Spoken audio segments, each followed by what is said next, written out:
Monster verse की एक और movie Godzilla x Kong the new empire के रिव्यू के साथ मैं हाजिर हूँ।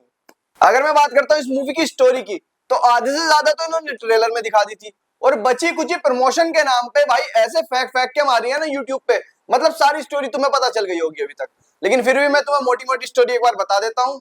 स्टोरी कुछ ऐसी है कि मोनार्क को कुछ नए तरह के सिग्नल मिल रहे हैं जो कि आज से पहले इन्हें कभी नहीं मिले, लेकिन इन्हें लग रहा है कि शायद ये रेडियो फ्रिक्वेंसी में कुछ गड़बड़ हो गई है या हो सकता है और कुछ दिक्कतें, इस वजह से ये बार बार आ रहे हैं। और साथ ही साथ जो सिग्नल इन्हें मिल रहे हैं उसी तरह के कुछ ड्राइंग्स जिया बना रही है, क्योंकि उसे सपने में ऐसा कुछ दिख रहा है।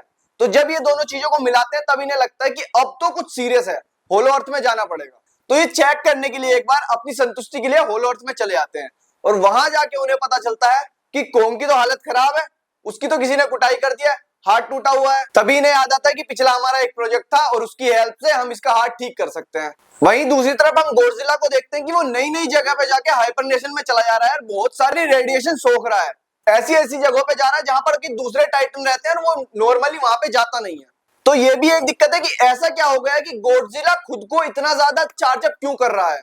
इतना सब कम था तभी हमें पता चलता है कि स्कार किंग ने गॉडजिला को तमीज से कूट दिया है। उसका जो हाथ टूटा है वो इस वजह से टूटा है क्योंकि सीमू ने उस पर आइस से हमला किया था और उसका हाथ पूरी तरह जम गया था। इसी वजह से उसके हाथ में बहुत ज्यादा दिक्कतें हो रही हैं।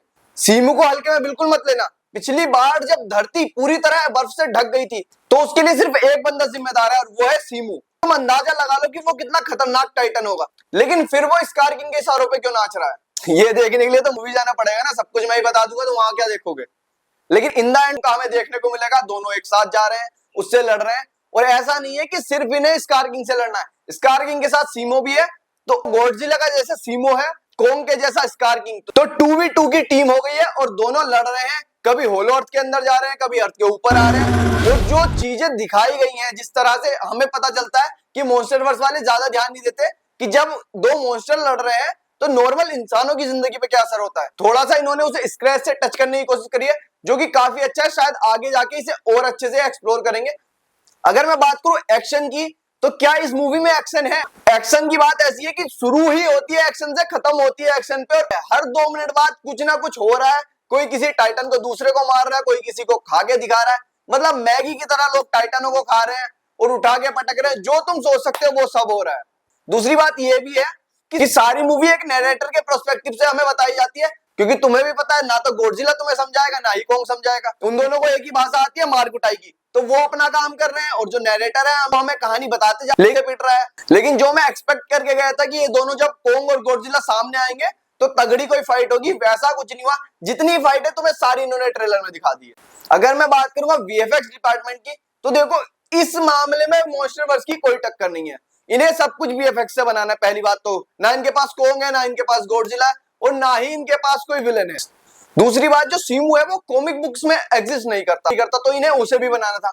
बाकी सबका तो यार देखो वीएफएक्स बहुत बढ़िया है, लेकिन सीमू मुझे कहीं कहीं पे ऐसा लगा कि यार वो बहुत स्टिफ सा है या क्या है पता नहीं। पर बाकी जितने भी कैरेक्टर हैं या जो भी इन्होंने नई दुनिया दिखाई गई है, जो उसके कॉन्सेप्ट है, जो इन्होंने बताने की कोशिश करी है, उसमें बिल्कुल बहुत अच्छे से वीएफएक्स काम करते हैं और ऐसा लगता नहीं है कि यार ये कोई दुनिया नहीं हो सकती। एक्टिंग और कास्टिंग की वैसे तो इसमें बात करने का कोई मतलब बनता नहीं है, लेकिन फिर भी जितना कास्ट एंड क्रू है, फिर चाहे वो रेबेका हॉल हो या काइली होटेल, अपने हिसाब से बहुत बढ़िया काम करा है। देखो मेन बात तो एक ही रह जाती है कि मुझे ये पिक्चर थिएटर में जाके देखनी चाहिए या नहीं देखनी चाहिए। मॉन्स्टरवर्स को हम क्यों पसंद करते हैं? हमारी सोच से भी ज्यादा बड़े बड़े मॉन्स्टर जब एक बड़ी स्क्रीन पे आके आमने सामने होते हैं तो उसे देखने का एक अलग ही मजा है। तो मैं तो भाई एक ही बात सजेस्ट करूंगा कि स्टोरी और ये सब के चक्कर में अगर ज्यादा सोच रहे हो तो मत जाओ। अगर तुम्हें मजा चाहिए और तुम चाह रहे हो कि मैं 2 घंटे वहां पे बैठा हूं तो एक अलग दुनिया में हूं, तो बिल्कुल ये पिक्चर तुम्हारे लिए है। अभी चले जाओ।